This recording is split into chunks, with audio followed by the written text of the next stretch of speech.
운이 사는 곳이란 뜻을 품고 있는 히말라야.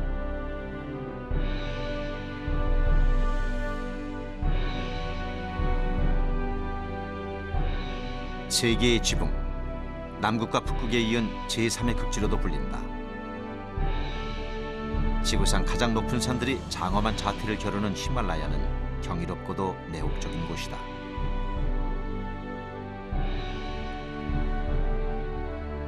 이 신비로운 땅에 깃들어 사는 사람들은 깊은 종교심을 갖고 있다.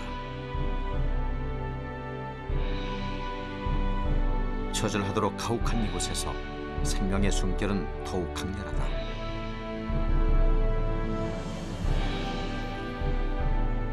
전설적인 은둔자, 세상에서 가장 희귀하고 신비로운 동물이 바로 이 땅, 히말라야의 주인이다.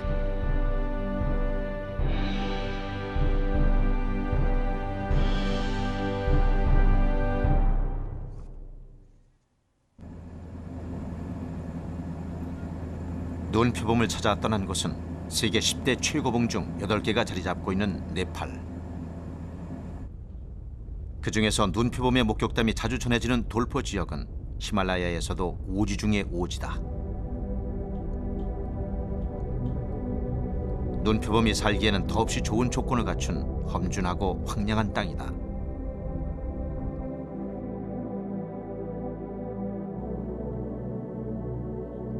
대형 고양이과 중에서 가장 신비로운 동물, 눈표범.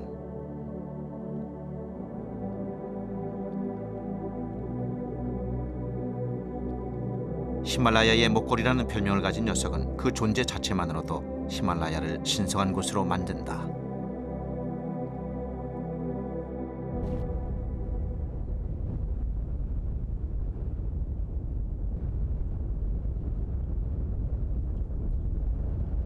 북쪽으로는 티베트 고원, 동남쪽으로는 다울라기리 산맥으로 막혀 사람의 접근이 어렵고 땅은 불모지와 다름없이 척박하다.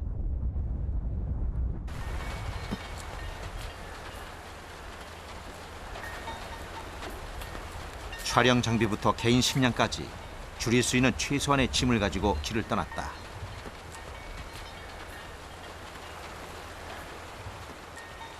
최종 목적지는 돌포 깊숙이 자리 잡고 있는 셰이곰바라는 불교 사원. 눈표범이 자주 목격되는 곳이다. 셰이곰바까지는 걸어서 꼬박 일주일 이상을 가야 한다. 긴 여정이 시작되고 있었다. 산빛 아래서 무언가의 움직임이 포착됐다.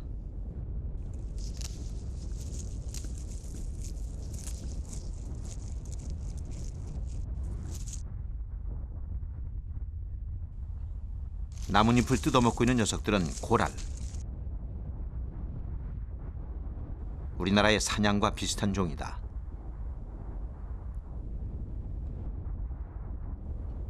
고랄은 형편없는 후각에 비해 매우 예민한 청각을 가졌다.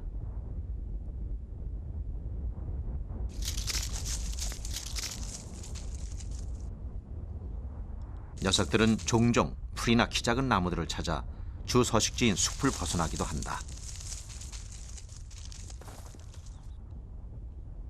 햇빛이 잘 들지 않는 숲속엔 오히려 먹을 것이 없기 때문이다.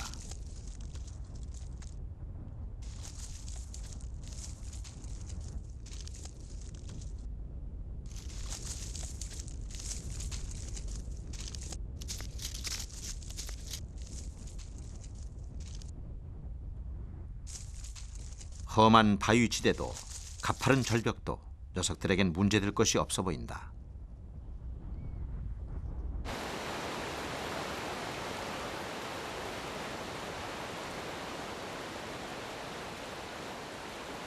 눈표범을 찾아 돌포로 가는 길엔 익숙한 풍경을 자주 만나게 된다.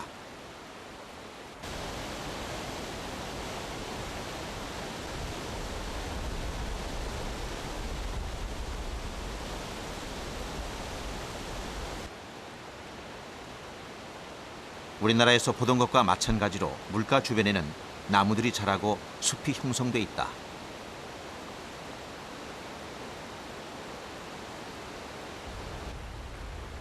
2~3천 미터 부근에서 만난 숲은 소나무, 전나무 등으로 이루어진 침엽술입니다. 숲 너머로 보이는 눈 덮인 산들은 대개 해발 6,000m가 넘는다.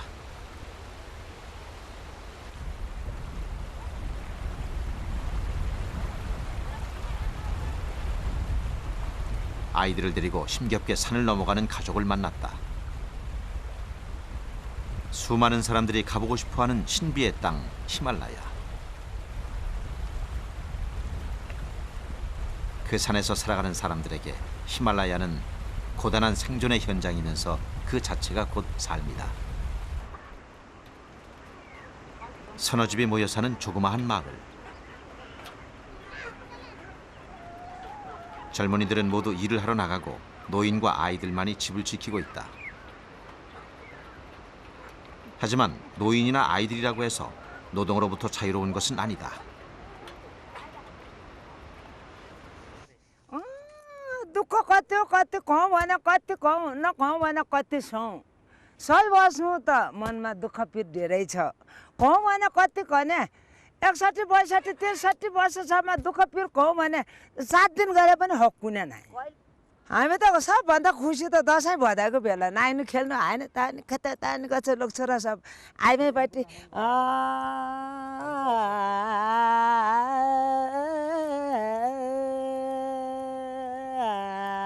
भन्ने सब दिदीबहिनी यसै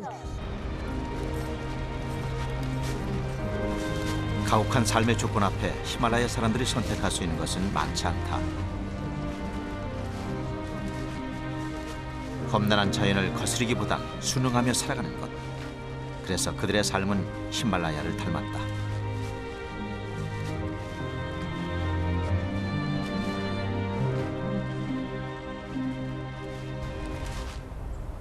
좀 더 높은 지대에 이르자 야크떼를 만났다.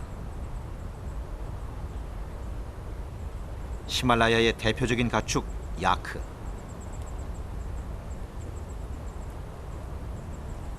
추위에 강하고 등짐도 잘 지는 녀석들은 고기와 젖, 심지어는 털과 똥까지 버릴 게 없는 동물이다. 고산의 히말라야인들에게 야크는 생사의 동반자다.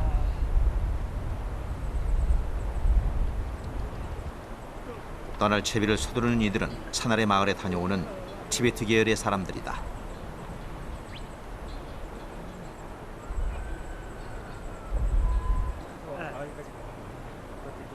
몇 날 며칠 험준한 산악지대를 오르내리는 노고를 감수하며 이들이 가지고 가는 것은 옥수수다.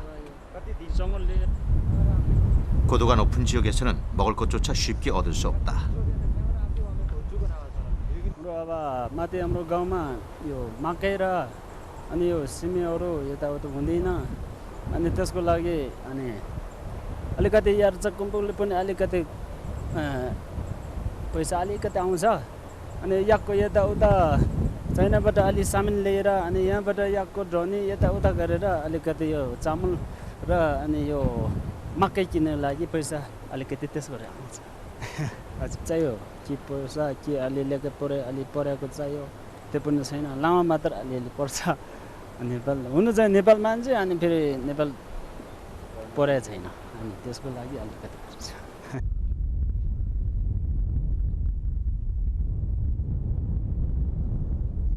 바람에 날리는 룽다와 함께 커다란 초르텐이 서 있는 모습에서 티베트를 연상케 하는 고산지대의 마을. 이곳 사람들은 티베트 불교를 믿고 티베트 말을 하며 산다. 불교 경전을 적어놓은 깃발, 룽다와 초르텐이라 불리는 불탑은 티베트 불교의 독특한 양식이다.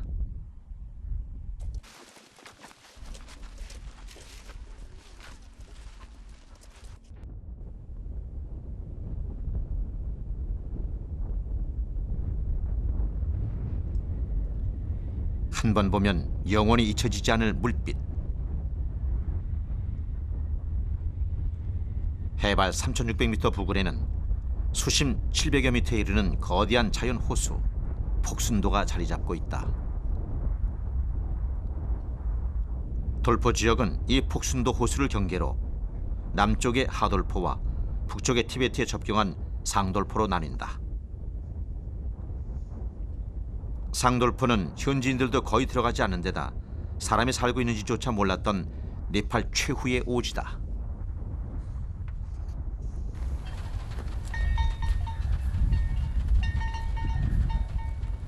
눈표범과 가까워지는 길은 더욱 험난해졌다.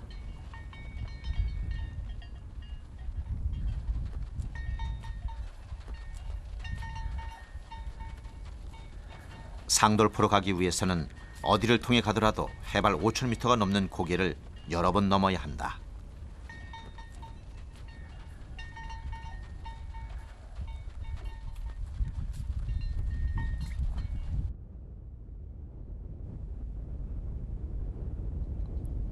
눈표범은 보통 해발 4,000m 이상, 6,000m에 이르는 고산지대에서 살아간다. 이 적막한 봉우리들 중 과연 어디에서 눈표범을 만날 수 있을까?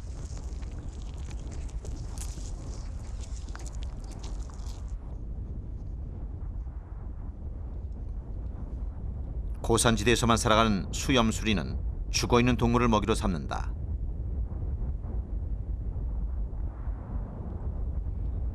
소화력이 좋아 뼈까지 먹어치우는데 큰 뼈는 공중에서 떨어뜨려 부숴먹기도 한다.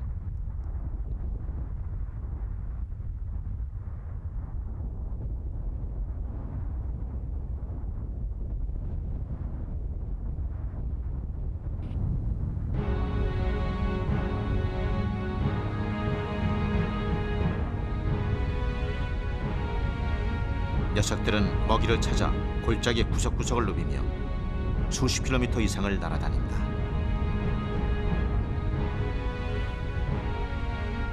양날개를 편 길이가 무려 3m에 이르는 녀석은 세상에서 가장 큰 맹금류 중 하나로 히말라야를 대표하는 새다. 눈과 부리 사이의 검은 수염 때문에 수염술이라 불리는데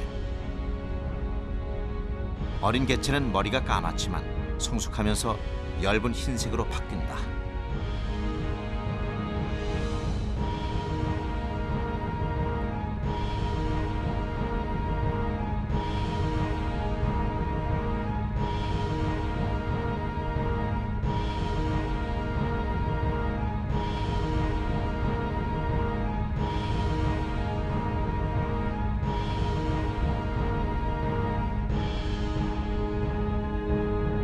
시리도록 푸른 하늘을 배경 삼아 히말라야를 굽어보는 수염수리의 모습은 이곳만의 특별한 풍경이다.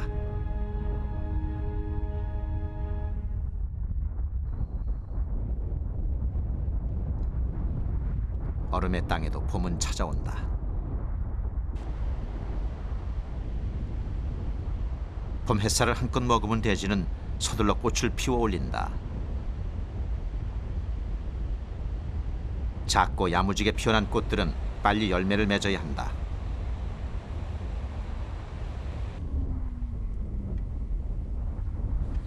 봄, 여름의 호사를 누리기엔 계절이 너무 짧은 탓이다.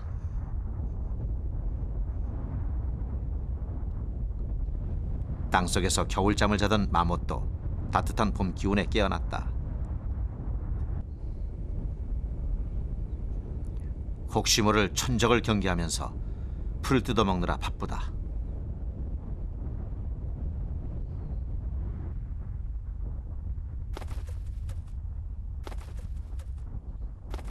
봄볕을 반기기라도 하듯 노랑부리 까마귀들도 신이 났다.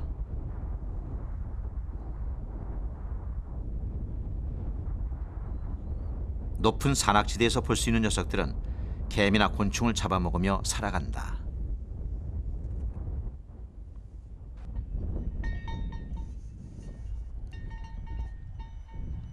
눈표범을 찾아가는 길, 한 무리의 사람들을 만났다. 어린아이들까지 집을 떠나온 까닭은 무엇일까?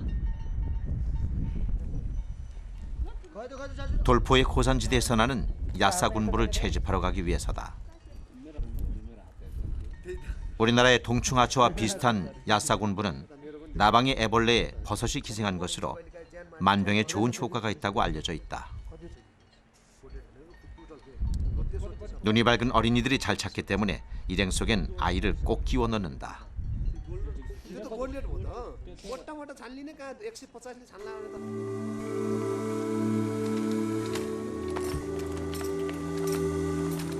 야사군부의 개당 가격이 도시 노동자의 하루 일당보다도 비싸기 때문에 온 가족이 동원되는 것은 물론 멀리 다른 지역에서도 찾아온다.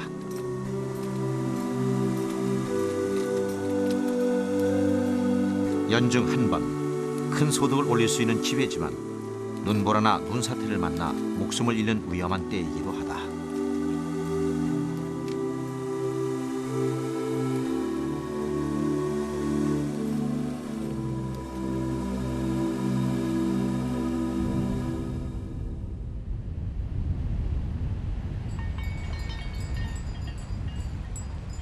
고도가 높아지고 눈밭이 펼쳐지자 촬영팀의 짐을 지고 오르던 나귀들이 걸음을 멈추고 주춤거렸다.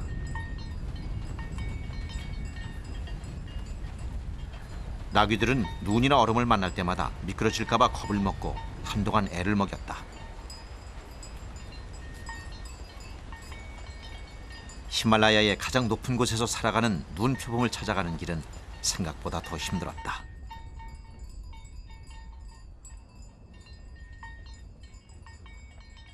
계속된 강행군으로 많은 체력이 소모된 상태에서 산소마저 희박해지면서 한 발 한 발 떼기조차 어려웠다.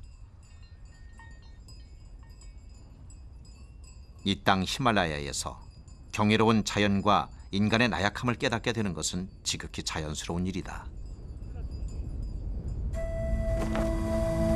세이곰바로 가는 가장 험난하고 높은 고개인 캉. 해발 5,400m에 달하는 고갯마루에 오르자 상돌포 지역이 한눈에 들어온다. 상돌포의 끝은 북쪽 티베트 고원과 닿아 있다.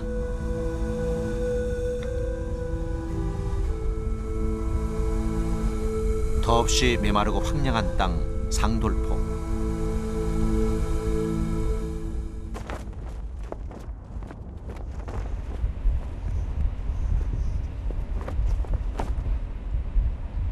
이곳에는 불교 사원 중에서도 가장 유명한 세이곰바가 있다. 11세기에 지어진 이 오래된 사원 일대에는 눈표범이 자주 나타난다. 사원에서 수행에 방해가 되는 외부인들의 접근을 막기도 했지만 고산들로 둘러싸인 탓에 사람의 접근이 어렵기 때문이기도 하다. 이 일대는 히말라야 중에서도 가장 많은 눈표범이 사는 곳으로 알려져 있다. 목초지를 찾아온 유목민 라뎁 라마. 100마리가 넘는 양과 염소를 몰고 일주일을 이동해 왔다.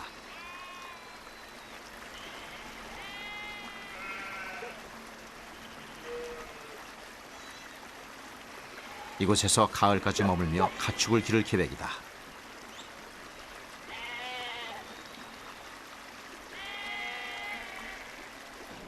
하지만 한 가지 걱정거리가 생겼다.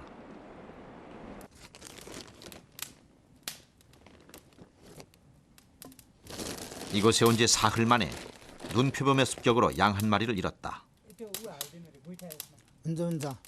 가을까지 또 얼마나 희생될지 모를 일.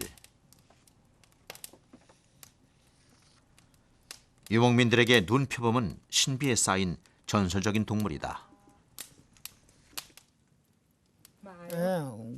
gorbitaan bera oleo te beta aleran somnangsa somnam ramede karo na ani apu bakcha ani koile ya gandma hamera ani ragar sap khaira ani te sti morcha menjele kele ani te ragar layo भने menjela टोक्छ त रागर लायो भने टोक्छ रागर नलायो भने हामीले डग ओरेर अब यिनले खेद्यो भने बाक्छ यिनले यिन आफैले बाक्छ कुकुर पनि यिनले खेती गयो भने यिनले कुकुर पनि सम्झ दिँदैन अनि आफैले बाक्छ.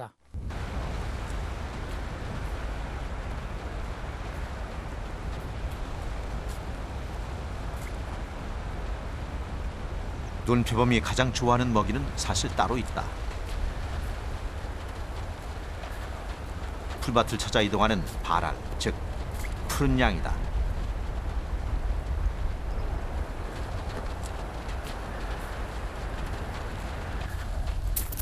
대개 10마리 정도가 함께 사는데 80마리 이상의 무리를 짓기도 한다.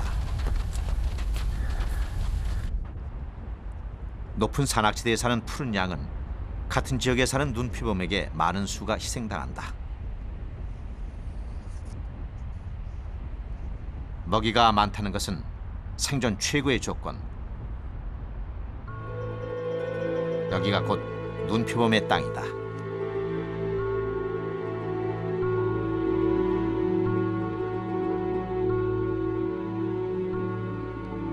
히말라야의 고산지대는 하루에도 몇 번이고 날씨가 변한다. 그리고 갑자기 시작된 폭설. 이 엄청난 눈이 계속되기라도 한다면 촬영팀은 기약 없이 고립될 수도 있다. 눈피범은 만나지도 못한 채 다시 강 고개를 넘어야 했다.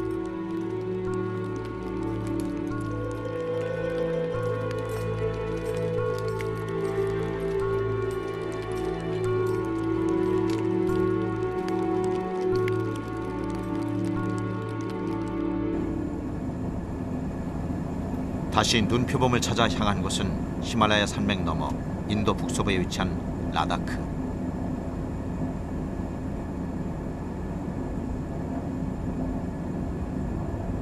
인간이 거주하는 세계에서 가장 높은 지역 가운데 하나로 깊은 골짜기와 고원이 많다. 특히 동쪽의 헤미스 고산지대는 눈표범의 주요한 서식지로 알려진 곳이다.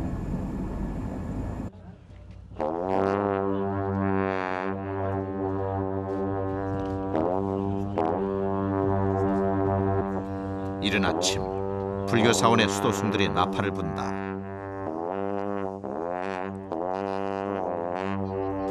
신에게 기도의 시작을 알리는 의식으로 매일 아침 반복된다.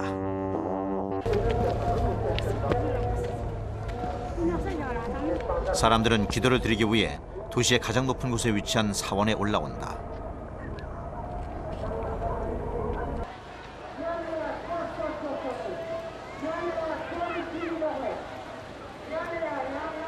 과거 라다크 왕국의 수도였고 실크로드의 요충지였던 도시 레. 티베트 력으로 새해를 맞이하는 도스모체 축제가 열리고 있다.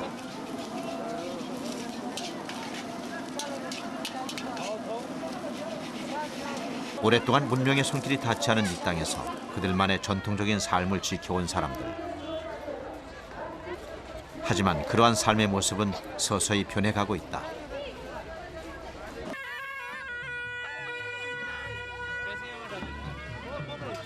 오색실로 화려하게 장식한 가마를 따라 승려들의 긴 행렬이 이어진다.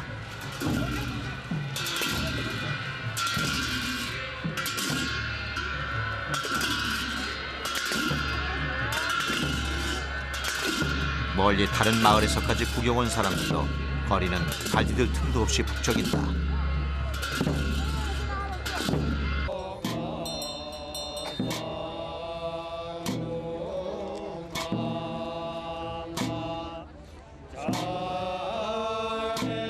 보리가루를 빚어 만든 수도로 많은 악귀를 상징하는 작은 인형.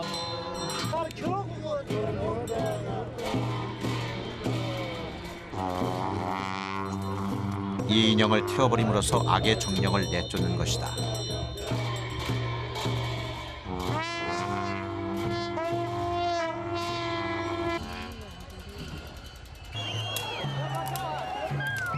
불을 넣는 동시에 구경하던 사람들 사이에서 소동이 벌어졌다.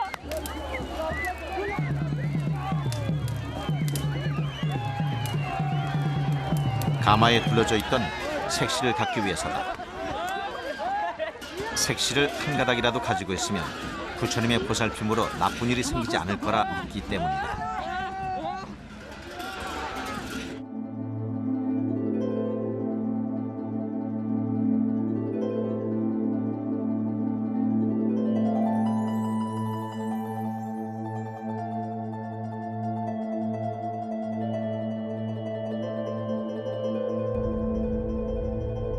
겨울의 막바지.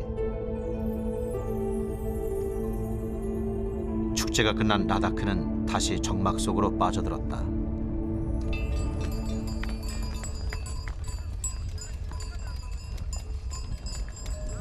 우리는 눈표범을 찾아 나다크 동쪽의 고산지대 헤미스로 길을 재촉했다.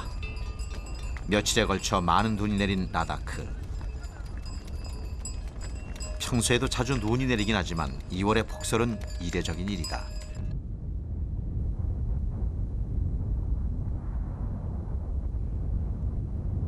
헤미스는 인도에서 가장 넓은 야생동물 보호구역이다.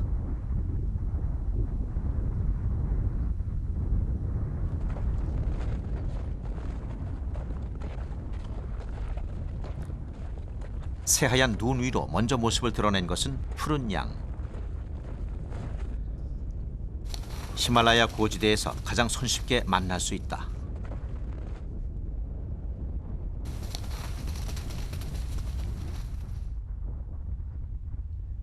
눈 속에 드러난 거친 풀을 뜯어먹고 있는 녀석은 성숙한 수컷. 묵직한 뿔은 염소뿔처럼 뒤쪽으로 휘어져 있다. 얼굴이나 다른 생김새도 염소를 많이 닮았다. 수컷에 비해 훨씬 작은 암컷은 뿔이 짧고 똑바로 자란다.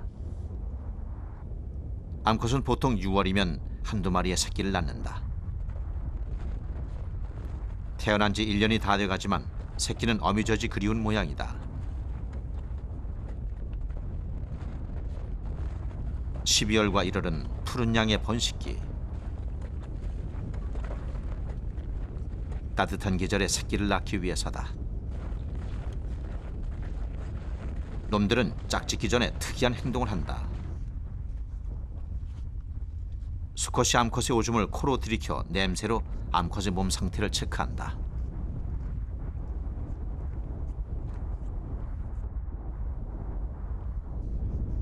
천적으로부터 자신을 지키는 푸른 양의 전략은 아주 간단하다. 몸색과 비슷한 바위 틈에 숨는 것이 그 첫 번째 전략.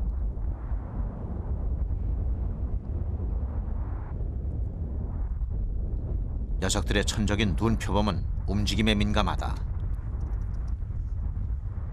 때문에 은신의 두 번째 전략은 절대 움직이지 않는 것이다.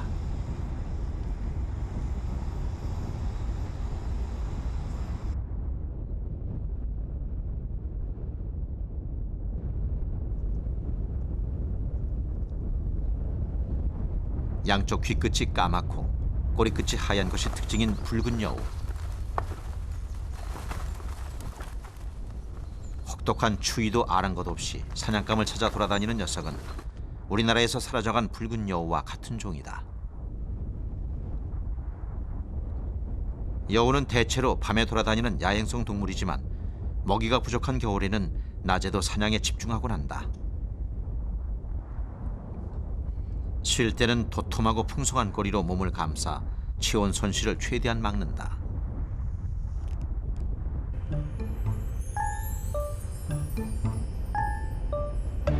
바위 자고새는 여우가 즐겨 사냥하는 먹잇감 중 하나다.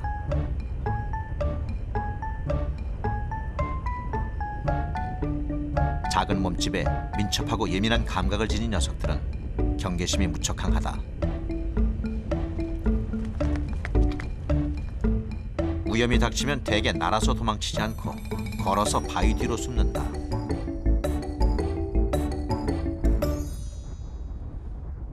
좀 더 높은 지대로 가면 풀이나 씨앗을 찾아다니는 히말라야 뇌조도 볼 수 있다.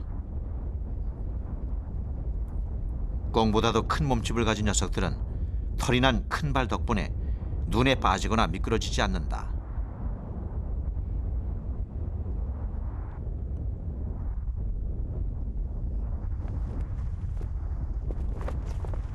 해발 4,200m 즈음 자리 잡은 이곳 룸방 마을은 일대가 눈표범의 최대 서식지로 알려지면서 유명해진 곳이다.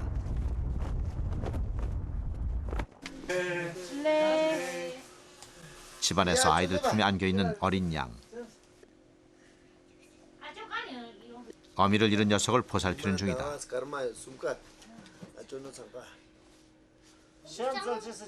마을 사람들에게 가축은 가족만큼이나 소중하다. 가축이 아니면 생계를 이어나갈 다른 대안이 없기 때문이다.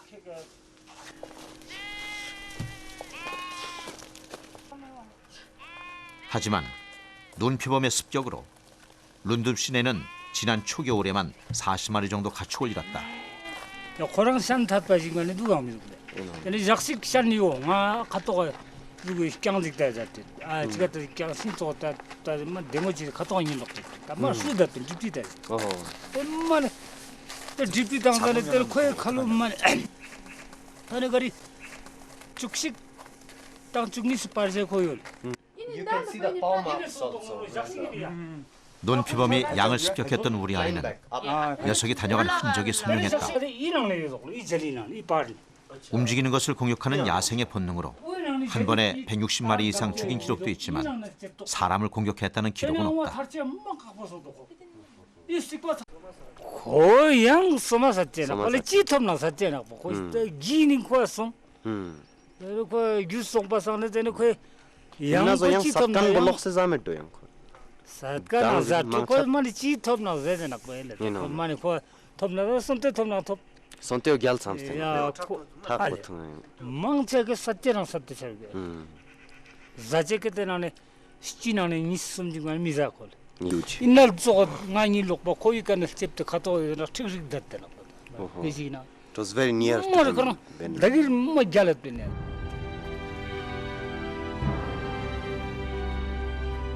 눈피범의 습격에 관한 경험담만으로도 그 실체와 가까워져 가고 있음을 직감한다. 하지만 워낙에 은밀한 데다 활동 영역까지 넓어 녀석을 만나기란 쉬운 일이 아니다. 히말라야의 주인인 눈피범을 찾아가는 여정은 더욱 깊고 험한 곳으로 이어진다.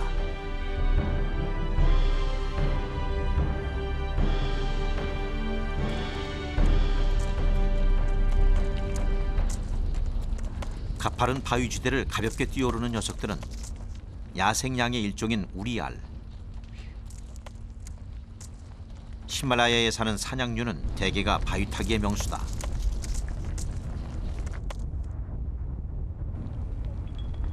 푸른 양과 비슷한 외모에 습성까지 닮았지만 놈들과는 고도를 달리해 먹이 경쟁을 피한다.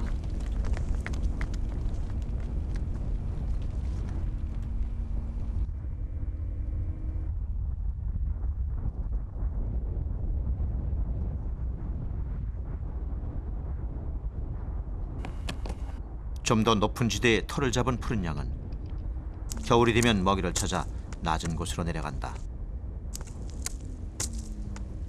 놈들을 즐겨 사냥하는 눈표범도 먹잇감을 따라 사는 곳을 옮긴다.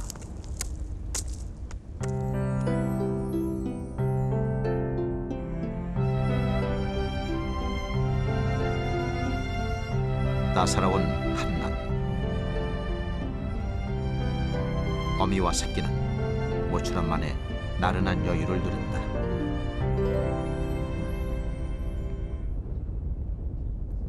붉은 여우의 짝짓기 모습이 포착됐다.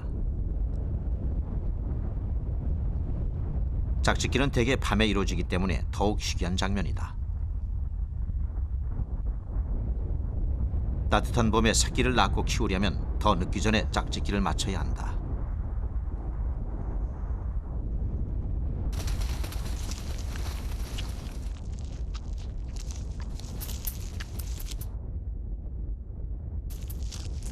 겁이 많고 의심이 많은 동물인 여우. 무방비 상태로 천적에 노출된 것을 깨닫기라도 한 듯 수컷이 먼저 자리를 떠난다.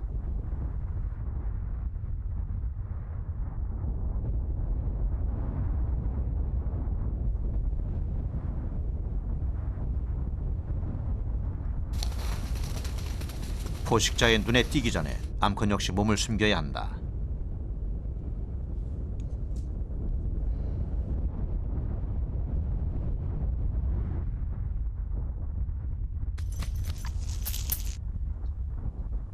이제 봄이 되면 암컷 여우는 대여섯 마리의 새끼들과 함께일 것이다.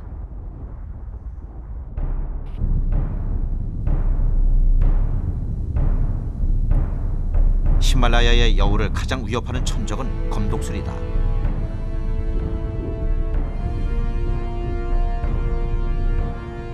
사람보다 무려 5배나 좋은 시력으로 숨어있는 먹잇감을 찾아내는 검독수리.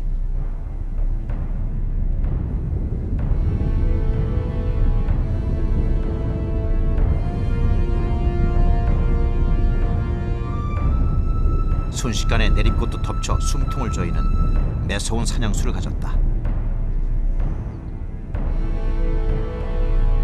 기류에 몸을 맡기고 탁월한 비행 실력을 뽐내는 검독수리는 히말라야의 맹금류 중에서도 가장 용맹하다.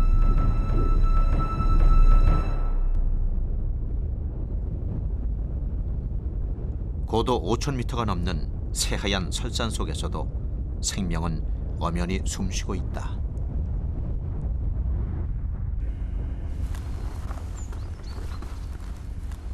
아이벡스는 먹이 경쟁을 피하기 위해 가장 높은 곳을 서식지로 택했다. 녀석들은 먹이인 풀을 찾아 눈을 헤친다.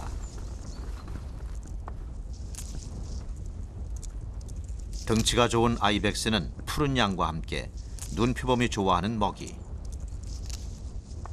다자란 수컷의 경우 몸무게가 150kg이 넘는다.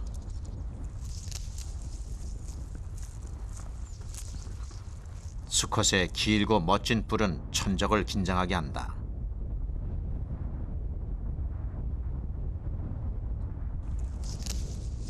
그에 비해 암컷의 뿔은 짧고 가늘어 약해 보인다.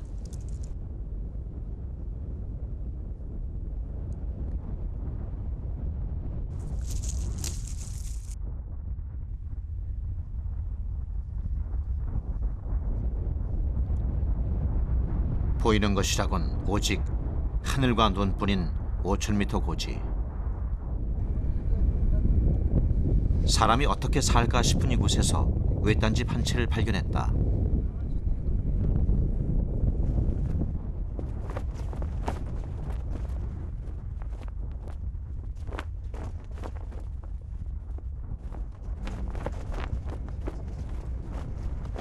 오로지 하늘과 산을 벗할 뿐 주변에 다른 인간은 없다.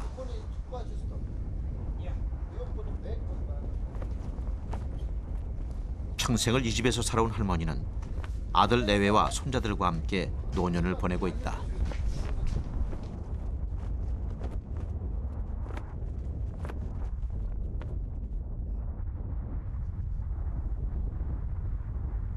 우리는 할머니에게서 눈표범에 관한 이야기를 들을 수 있었다.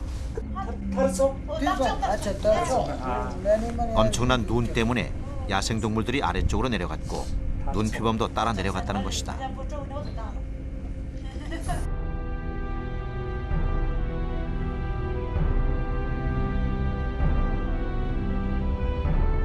놈은 행동 반경이 워낙 넓기 때문에 지나간 장소에 다시 오려면 일주일 이상 걸리기도 한다.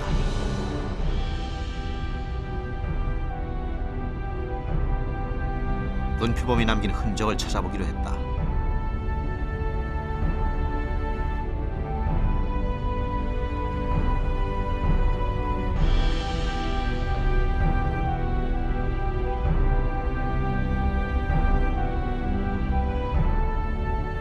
녀석은 절벽 아래나 돌출된 바위 위 능선길을 따라 흔적을 남긴다.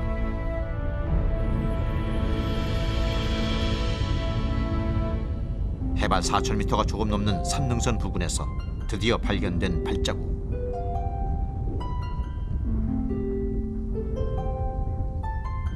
몸집에 비해 큰 발을 가진 눈표범은 눈에 빠지거나 미끄러지지 않고 이곳을 지나갔다. 눈은 모든 흔적을 지워버린 동시에 가장 선명한 흔적을 남겼다.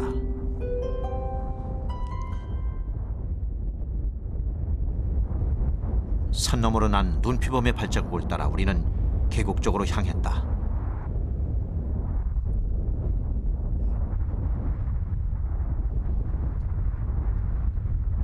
그리 멀지 않은 곳에서 발견된 놈의 은밀한 흔적.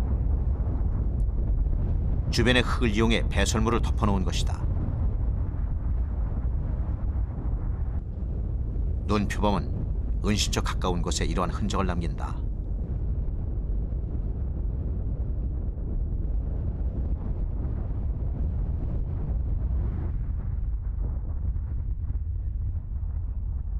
반대편 능선 위에서 은신처로 돌아올 녀석을 기다려보기로 했다.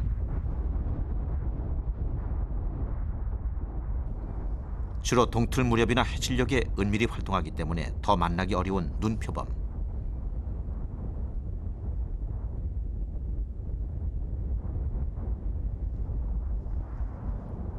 그렇게 숨죽이며 며칠을 기다렸다.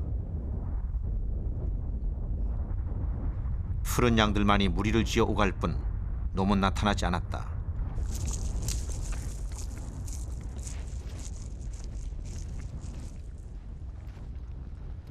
시간이 지나면서 잠복지 근처까지 다가온 푸른 양.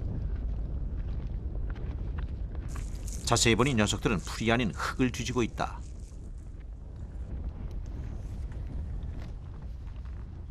무너져 내린 흙더미 속에서 소금을 찾아먹는 것이다. 털갈이 때문에 빠져나가는 무기질을 보충하기 위해서다.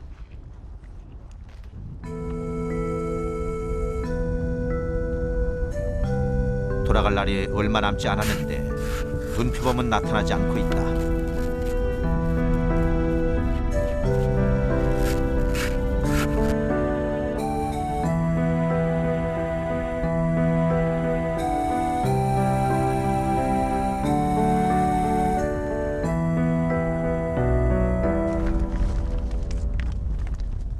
초조함 속에 흘러가는 시간들.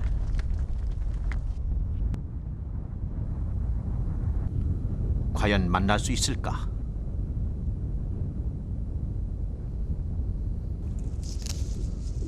소금의 유혹에 빠져있던 푸른 양들이 갑자기 동요한다.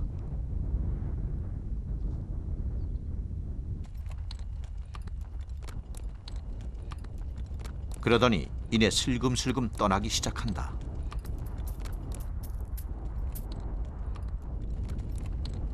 녀석들 사이에 심상치 않은 기운이 감돈다.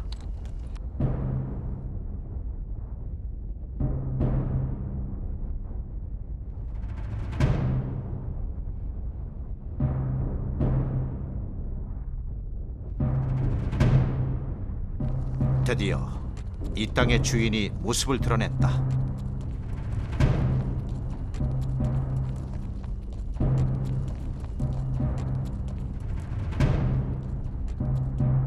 배설물을 흙으로 덮어두며 제 영역을 표시한다.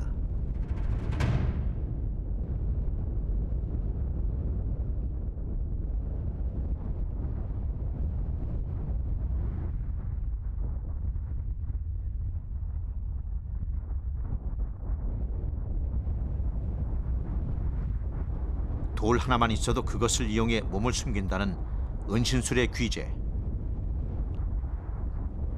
먼저 움직이지 않는 이상 녀석을 찾아내기란 거의 불가능하다.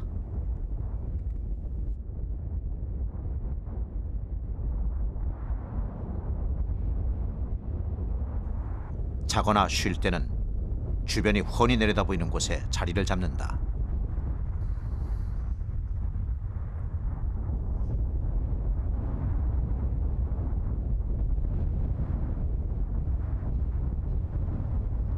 촬영팀의 존재를 알아채기라도 한 듯 카메라 쪽을 바라보는 눈표범. 하지만 크게 경계하진 않는 눈치다.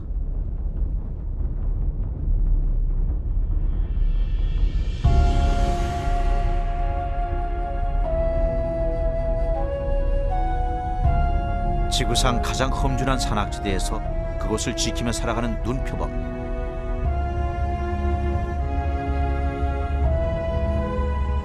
녀석에게 히말라야는 축복이자 시련의 땅이다.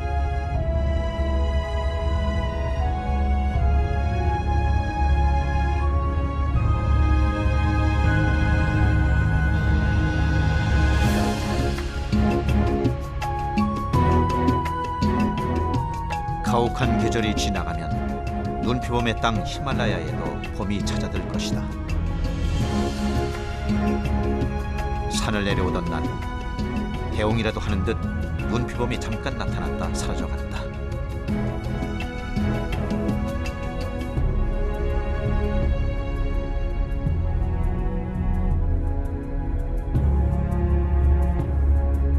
히말라야에는 눈표범이 있고 둔피범이 있어야 진정한 히말라야다.